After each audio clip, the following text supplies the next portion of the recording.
Good morning, everyone, and welcome back to Coffee and Colorful Conversation.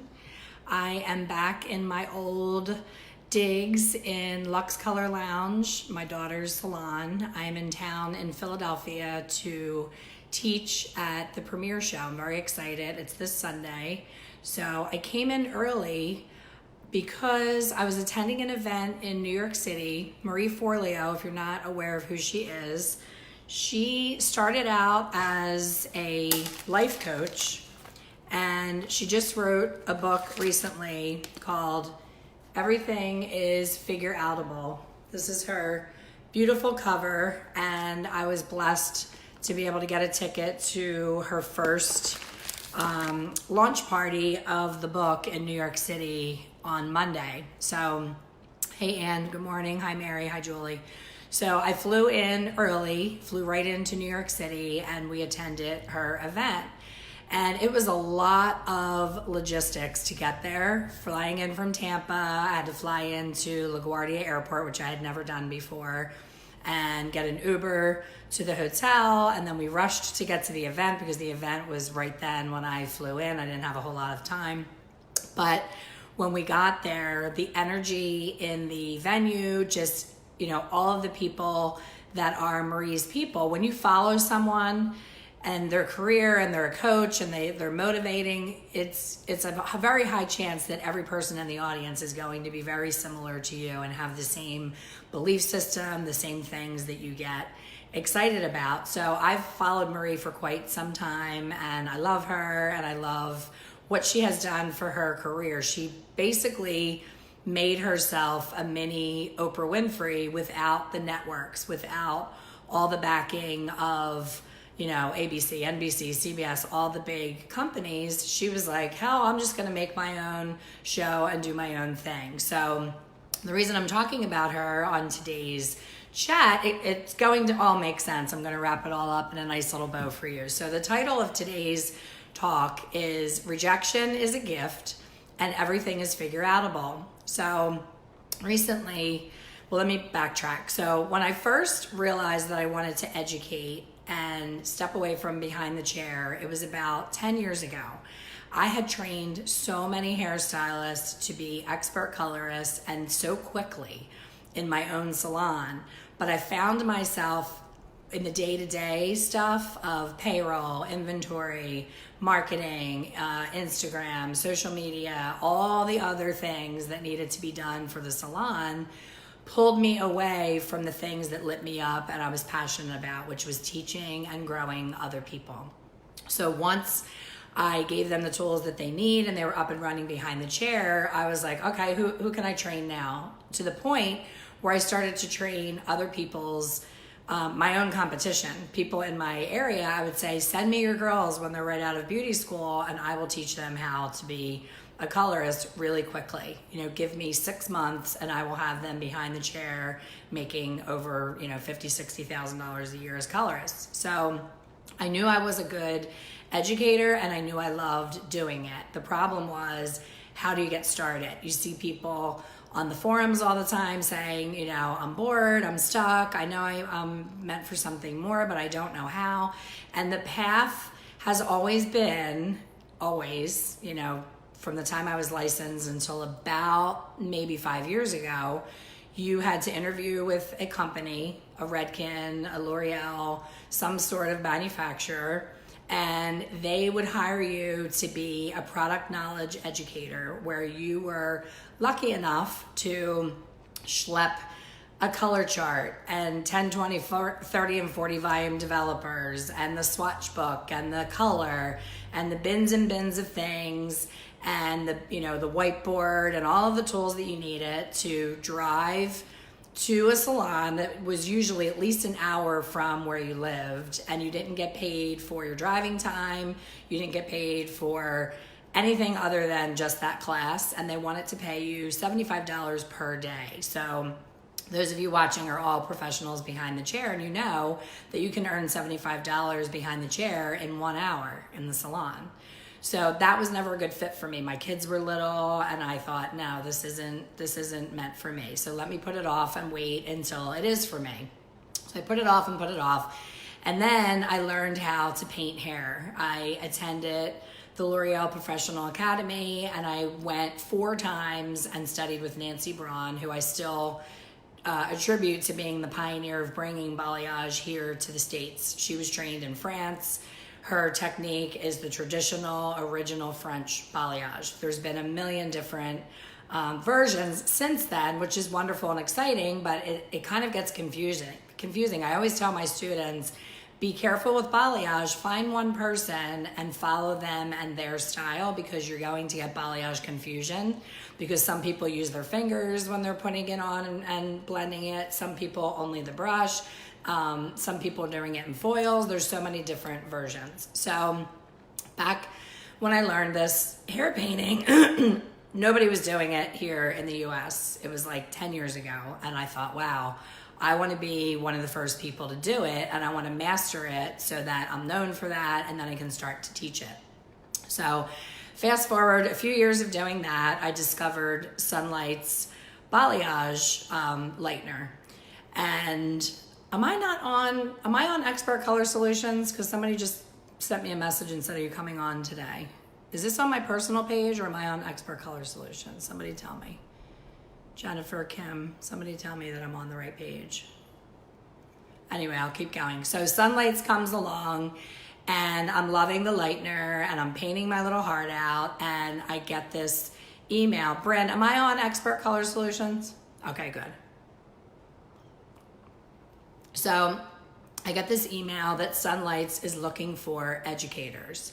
So I am very excited. My heart's pounding. I'm like, oh my gosh, this is it. This is my big break. I'm going to be able to teach what I love, which is hair painting, with a product that I believe in, which is Sunlights. Because what happened is, with other manufacturers, there was always a product or 2 or 3 didn't resonate with me, and I felt like I needed to be my true self and authentic and attached and have integrity for the line that I would represent. So I was all excited, and I applied.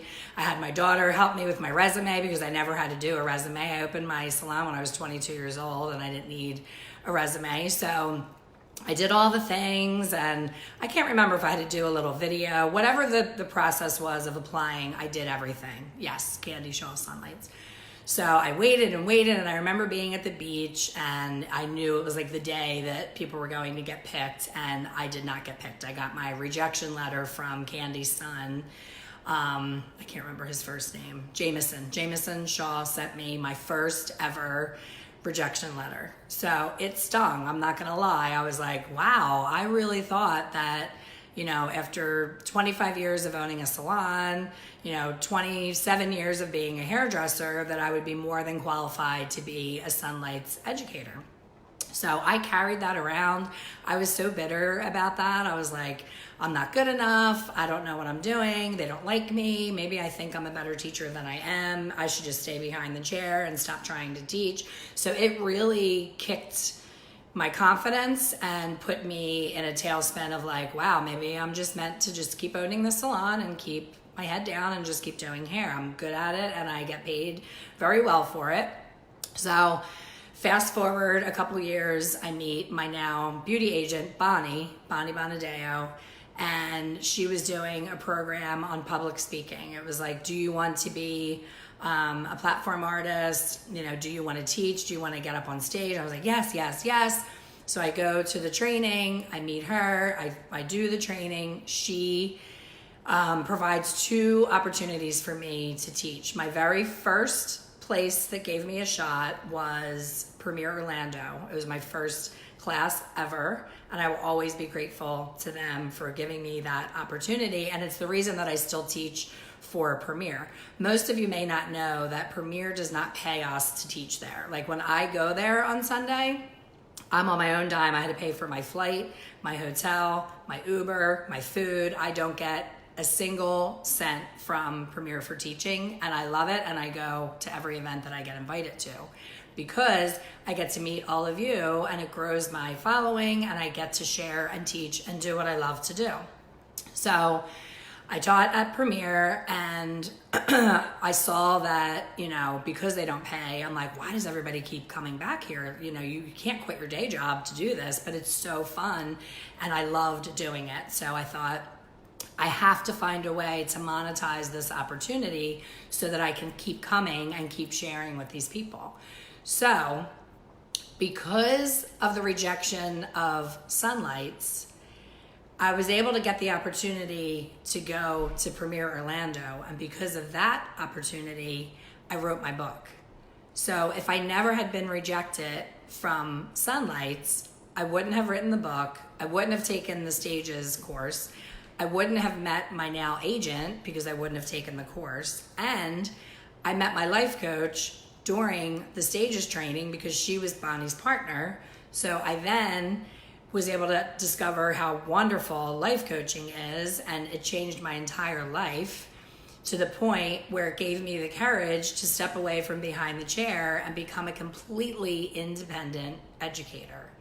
So that rejection was the domino that created all of the good. So if you sit in the shit of the rejection, I sat in it for a long time. I was not a happy camper, and it made me feel bad about myself. So I'm like, what a lesson for you guys and anybody else who you let that one rejection make you think you weren't good enough and you didn't continue down the other path. There's always another path. So fast forward to today. Now I've taught at the Long Beach, California show, Premier Orlando, Premier Philadelphia, Houston Expo, where else? New York, IBS New York, IBS Vegas. All these opportunities happened because of that rejection. So now there's a new rejection that has me stung in the ass. I have applied since I taught at Long Beach many years ago. It was one of my first shows. It was probably 6 years ago. 7 years ago, the first show was Orlando, and then 6 years ago was my next opportunity was Long Beach. Anyone who knows me knows I am obsessed with California. I love the weather. I've always dreamed of moving there, and it didn't work out, and there's a reason for that as well. So Long Beach was a great show. I had a packed house. I was so proud of myself. It was standing room only. I got so many great notes and feedback of how people enjoyed it, and there's still people that are in my courses now I met at that show. So I've always wanted to go back. I wanted to do it every year. I just assumed that I would keep going back the way I do with all the other shows.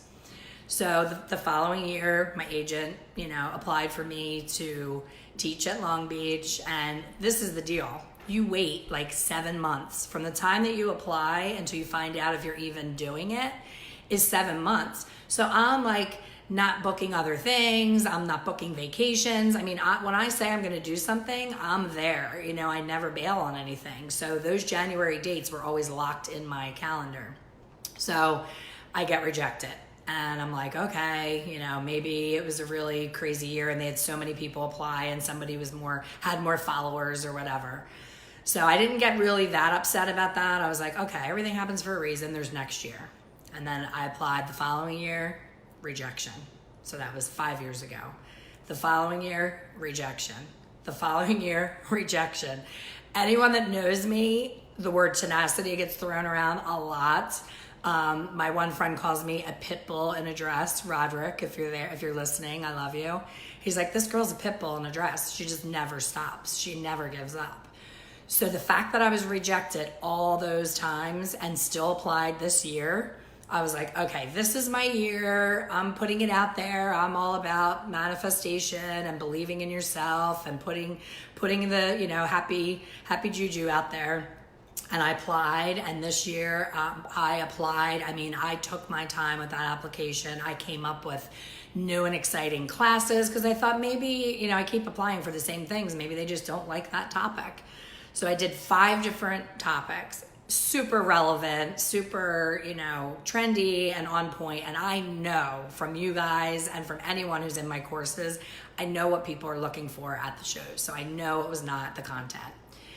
So I'm waiting. And then I'm like, you know what? I always just sit and wait. I need to be proactive. So I've reached out to the person in charge to find out that she's no longer there. So I was like, oh, well, no wonder I'm not hearing from them. Maybe somebody dropped the ball, something got lost in translation. Maybe they didn't even get my application. So I reach out to my friend that calls me Pitbull. And I said, hey, have you heard from, Long Beach? And he said, oh, actually, I didn't apply this year. I have other things going on. He said, but there was a change in leadership and there's a new person. So I would definitely follow up. Here's her name. Here's her number. So I reach out on an email and I said, hi, I'm just virtually introducing myself. My name's Elaine. I applied for the show. Normally by this, I didn't say I usually get my rejection letter by August, but usually I get my rejection letter by August because it's always really hot when I'm opening that email. So I said, I haven't heard anything, and I know, usually by now I would have gotten something. And she said, you will hear on September 6th. So like anyone waiting for exciting news, I'm having dinner with people and I'm on my phone, refresh. I'm like, where is this email? Now remember, California's 3 years earlier. So by 10 p.m. I was like, this is not looking good. I don't think it's gonna be a positive outcome. I should have heard by now. And as I'm thinking that story in my head, I hit refresh and up comes the email. And I'm like, it's like when you're opening the envelope to see if you got in college or if you won a prize or whatever. So I open up the email and it's my annual rejection. All 5 classes. Nope. So I'm like, oh God, this really hurts. So I'm done. I mean, everybody has their limits. I'm completely done. I will never apply for there again. And I'm choosing to believe that there is some reason that I am not meant to teach there. I don't know what it is, but I do know from being 52 years old and having many disappointments and many exciting things happen in my life that the universe really always does have a different and better plan for us, and that we have to trust it and just let it go. So the positive is another show that I never gave up on is Chicago ABS Midwest Beauty Show. I attended the show several times. It's a very well done show.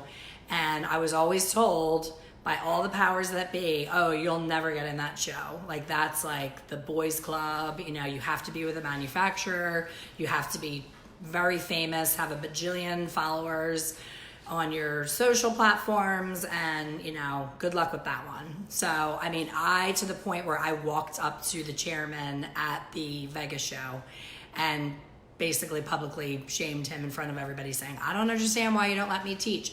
Let me just do it once. I'll do it once. I won't even get paid, just to show you that I will bring a crowd and I'll bring my A game and that I'm passionate about doing this. And he would get embarrassed and laugh and be like, send me an email. I'm like, dude, you're in my favorites on my emails. I've sent you so many emails that you could wallpaper your walls with them. I have reached out to you, So I was bawdy and said it right to him. Still did not get the opportunity. This year, I am excited to say that I will be in Chicago. So if you guys are from Chicago and you're watching this, or if you have friends in Chicago, this is my big debut, and I have to prove to them that I am worth bringing back. So I would appreciate if you guys would send people my way. The show there is set up completely differently. So I am responsible for filling my classroom and selling tickets and making sure that there's enough people to have the class. So there's more pressure on me, but I'm up for the challenge and I am ready to do it. So Marie at the event, she didn't really do a whole lot of things different than she does on her Marie TV, which if you don't follow Marie TV, just go on to marieforleo.com. She's very fun and funny. She does little skits, and basically the theme of her show is always keep going, keep reinventing yourself, keep trying, keep finding another way. Everything is figureoutable, and it is. It really is. It may not look the way that you intended it to, or that you pictured yourself doing it. For me, I thought I'm just gonna, my agent is just gonna keep picking shows for me, and she's just gonna plug me in where she thinks I need to be. Well, she has many other people that she represents, and she's not always thinking about me. So I would come back from the shows and I loved it. I was so fired up and pumped up and getting all these love notes from people saying that they loved my class, and I knew that I was meant to do this. So I couldn't understand the rejection. I was like, why is the universe rejecting me if I know I'm meant to do this? And I feel it in my heart and soul that this is where my time is better used sharing with other people what I already know. Me standing behind the chair and doing a client, I still love doing that. I'm working all day today, all day tomorrow, and half a day Friday and Saturday seeing clients in the salon because I'm home and I haven't seen them, and it's nice to be able to reconnect with them. But the show on Sunday is what I'm lit up about, and that I don't get paid for. So when they say, do what you love and you'll never work a day in your life, and you need to love it so much that you wouldn't get paid for it, that is me as an educator. There is a lot that I do, this right now, every Wednesday, that I don't get paid for. But the passion and the connection and helping other people is my payment. Like, that ends up being a form of energy that gets exchanged, where I get payment and energy in other ways because I connect with people and don't get paid for it. So it always all works out. But Marie Forleo, if you're just joining us and you didn't hear earlier, I went to her live event in New York City. Her book is Everything is Figureoutable. I have not read it yet. We just got it on Monday, and it's been exhausting traveling all over the place. So I have not read it yet, but basically her biggest thing is when people make excuses, and we all do it. Everybody makes excuses. So for me, it's losing weight. I say, I can't lose weight. I can't eat healthy. My mom used to say it, and you've heard it a million times. Can't is not a thing. Can't means won't. So when I can't lose weight, I am choosing not to lose weight. I know how to lose weight. I know what I need to do. I know the exercise I have to do. I know the food that I have to eat, and it makes me sad and mean and miserable when I'm on a diet. Nobody wants to be near me because I'm so hangry and grumpy and awful that I choose to stay fluffy and happy, basically. I do hold back. I don't eat everything that I want to eat, but I make really poor choices. Yesterday morning, I had a big, fat, beautiful New York bagel. Everything bagel, toasted with bacon, egg, cheese, and avocado. I borrowed points into 2020 eating that sandwich. But I enjoyed every single bite of it and wasn't sorry about it afterwards. And I didn't have lunch. And I know that's not a great way to do it. You're supposed to eat small amounts every few hours, but when in New York, you gotta have a good bagel. So I know what I have to do. So when you catch yourself saying, I can't get up early, I can't lose weight, I don't have time to exercise. We all have time to exercise. If you put the app on your phone, which I did, I added the app to my phone that tells you how much time you spend mindlessly scrolling on social media, you will cry when you see the amount of time that you waste scrolling on social media. So instead, put your iPad on a treadmill and walk on a treadmill while you're mindlessly scrolling on social media. You have the tools and the time. You're choosing not to do the activity that you need to do to become better. So it's always a choice, always. So the Debbie Downers, the excuse makers, I don't have time for them anymore. I own the fact that I choose not to lose weight. I don't whine about it. I don't say, oh my God, I look so fat in this outfit. I work around it. I lost the right to tuck in my shirt about 7 years ago because all my fat is in my belly and I hate it.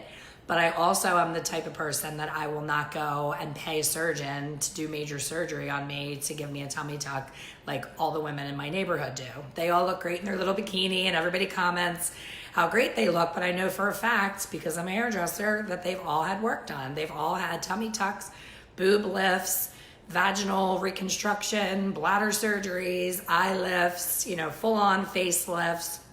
That's not who I am. So if you want to be in integrity to who you are, so for me, being aligned with a manufacturer, I would have most likely had to say and do things. If I had gotten that position way back when with Sunlights, I may have been put in a position where I had to teach in a way that was not true to me or my brand. So the reason that I'm talking about Marie alongside of this rejection is seeing her at this live show. For those of you who follow me, you know I'm having my first retreat. And it's in sunny Clearwater, Florida in February. And I'm really excited about it. And my brand and what I'm trying to do with that retreat, excuse me, I've been to so many beautiful, wonderful retreats that are at super expensive high-end properties that are very expensive, and every move you make is an additional charge. Oh, you want that? We'll build to your room. We'll build to your room. And you leave the retreat and you're all oiled up and relaxed and life is good, and you get this bill and you're like, oh my God, because when you're in that relaxed mode, you just keep saying, oh yeah, upcharge. So this retreat for me, my price is $397. I am making no money on this retreat. I'm like barely being able to pay for the activities that I want to pay for. But it's important to me because I am the everyman's hair color teacher. I am for the everyman. I don't care how many followers you have on your social media. I don't care if I've ever heard of you or you've ever heard of me. I want to connect people and help them grow for their own purpose and what they're striving to be. We're not all striving to have 10 million Instagram followers. That doesn't really make you any more money. It's all ego. So this retreat, I set out to say, what's the most fancy venue that I can afford to have to keep the price down so that everyone has the ability to come. So if someone says to me now, oh, I can't come, I can't afford it, I'm like, no, this is the most affordable. You know, most flights into Tampa from anywhere are under $300. The hotel next door, it is not the Four Seasons. I've told people that have signed up. I'm like, please don't judge me for this hotel. It's a very basic hotel. But Marie Forleo is a bajillionaire. She's on not quite Oprah level, but she's up there. She's probably worth $10 million a year. Her event, she had a hotel that she recommended. So I didn't even look at the reviews. I just booked the hotel because I thought Marie would never put me in a place that wasn't nice. You know, she's all about rising up and being better and doing great things. I checked in. The lobby was absolutely beautiful. Clearly they spent all of their money on the lobby. And as soon as you got off of the elevator, number one, I was on the elevator with college students. So I'm looking at them and I'm like, how the heck can they afford this hotel? We're in like Midtown Manhattan. It's, you know, $300 a night. How's this college kid affording it? So the elevator doors open and I look out and it looks exactly like my daughter and son's dorm did, with all the different flyers on the wall and everything. And I turned to the kid and I said, is this a dorm? And they said, oh yeah, 2 floors of the hotel are a college dorm. So I was like, okay, this is not starting out to be very good for me. I am never gonna sleep. So I walk in my room and it was the worst hotel room I've ever spent time in my life in New York City. And I was just like, whoa, this is disappointing. You know, I thought that because Marie said, but Marie didn't say, I'm sending you to the Four Seasons. She said, we have a hotel partner that's giving us a good rate. It's right around the corner from the venue.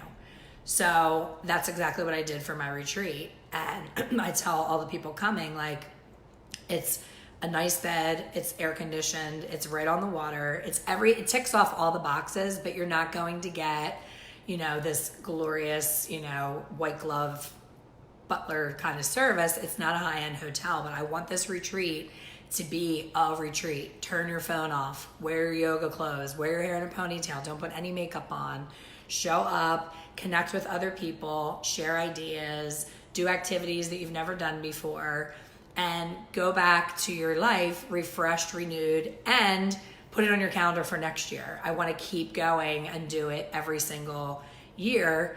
And maybe everyone, because they're doing my training and they're learning more about color, everybody's going to be in a better place this time next year. I want more for your income with the techniques and the tips and the pricing and the branding and all the stuff that I'm sharing. You're going to up level and earn more money, and then we can keep upping the retreat. Or we may have so much fun this year that you guys are like, let's just do it here every year. This is awesome. I just have to take the pulse of my students and see what they want. So it's not too late to go on the retreat. There's still spaces available. We have a great group. So even if not one other person joined, I know we're going to have a great time, and I have everything lined up and I'm very excited about it. But Marie, excuse me, started out as a life coach. Those of you may or may not know, I am a life coach. My daughter's a life coach. We both love connection and helping other people. So I combine my life coaching into hair color. So it's more color coaching, but pushing you and making you uncomfortable in the process is the life coaching piece. So back to the original Rejection. If I had gotten that job, I wouldn't have written my book. I wouldn't have met my life coach. I wouldn't have then become a life coach so I could help other people. And I wouldn't have ever gotten beyond the one-to-one. Having one person being coached by me, which I've done, one-on-one classes, one-on-one everything. One-on-one is amazing, but how about 1 to 10, 1 to 20, 1 to 50, 1 to 60, 1 to 100? So the online space has allowed me to reach so many more people. But I wouldn't have gone down the rabbit hole and learned about online education and created this whole platform if they didn't reject me. So if you're still licking your wounds from some sort of rejection, whether it be a guy that broke up with you, that shattered your world and you thought your life was over, take a look back at those relationships. I know I do. I'm in the process of writing another book. And when I'm writing the stories, I am laughing my ass off at some of the guys that I broke so many tear bags over and stayed in bed under the covers just mourning the loss of these guys. And I'll run into them at events. Unfortunately, it's usually funerals that I end up seeing them. And I look at them and where their life is and what they've done with themselves. And I look at myself and I'm like, there is no way I wanted to be his wife. He doesn't travel. He doesn't like nice things. He doesn't like the beach. He's still in the same house that he was in when I used to make out with him until 3 o'clock in the morning, giving my mother a heart attack. Like, they're still the same and they haven't changed. And there's a reason that I wasn't meant to be with them, that I was meant to meet other people and do other things. So don't spend, trust me, this latest rejection, it hurts. I called my agent and I was like, what is the deal with Long Beach? Does someone on the board not like me? Like, is it a personal thing? Because I just want to know. Like, as long as I know that, I'm okay with that. I just won't apply anymore. But if it's me, my skill, my talent, my passion, my drive, if I'm dropping the ball in any way and I am the reason that they don't want me back, I want to know that because I'm going to make it better. I'm not going to just accept that I wasn't good enough. I'm going to keep trying to get better. So every time I try to find out what went wrong, she just reassures me. I just spoke to her yesterday and she said, Elaine, I was just at the show in San Antonio. Apparently there was a Cosmoprof show in San Antonio and she said, you are not alone. Everyone was livid that they got this awful rejection letter. So we all know there's strength in numbers and it makes you feel a little better that you're not alone. So that did soften the blow a little bit because these people, obviously if they're teaching at the Cosmoprof show, I was never able to get into a Cosmoprof show. So these are people at a level equal to or above me in experience, in followers, and all of that, and they got rejected. So it made it sting a little less, but there does come a point where you have to stop pushing. And anyone that knows me knows that's my biggest downfall. I keep shoving that square peg into the round hole and keep saying, God damn it, I'm gonna make this work. And sometimes it's just not meant to work. So you have to know when to hold them, know when to fold them, and I am folding on the Long Beach show. So if you guys are from California and you ever want to see me again, let's do our own damn show. I am more than happy to go on my own and do it myself, and I don't need to be with a show or a manufacturer. I just need to know that I have enough people in an area to cover all of my expenses. So that was a bit of a rant, but I wanted to share about Marie and her Everything is Figureoutable. I'm just gonna venture to say this is a great book because I love Marie. And again, if you don't follow her, when you buy the book, she's doing an online coaching program free. You send the copy of the receipt from Amazon or Barnes & Noble, wherever you buy the book. If you send in the receipt, in October, she's having a 3-day live virtual event that's going to be amazing. So if you do buy the book, make sure you sign up for the training. I'm going to be waiting patiently for that training and excited to take it. Hey Judy, thanks for joining. I'm ranting about Marie and the event. So it was a great event. She didn't say anything really life-shattering and different that she doesn't say on her show, but it was nice to see her in person, and it was nice to see her take herself from one-to-one coaching to packing an arena of thousands of people. It was sold out. And, you know, she did her little Beyonce thing. She danced. She was funny. But it was just her, just a one-woman show. So I look up to her and I say, I can't wait for my retreat. I hope that I have my tribe and that we do it every year and that everybody looks forward to it, because I love what I do. I love sharing, and I hope to see a lot of you at Premier Philly on Sunday. Both of my classes are on Sunday, which is unusual. I usually have one on Sunday, one on Monday, but both are on Sunday starting at 1:45. And I will be at Chicago ABS. I'm celebrating. That took a long time to get in there. I'm very excited. So tell a friend, get my class full in Chicago so I can keep going back every year. And thank you always for listening to my colorful conversation on here. And if you're watching the replay on YouTube, welcome. And I hope that the YouTube people will head over to Facebook to Expert Color Solutions and join us live every Wednesday at 10 a.m. for coffee and show the book. Virginia asked me to show the book. Everything is Figureoutable. She's awesome. And she curses. That's why I like her, because I curse too. So thank you guys. I'll talk to you soon.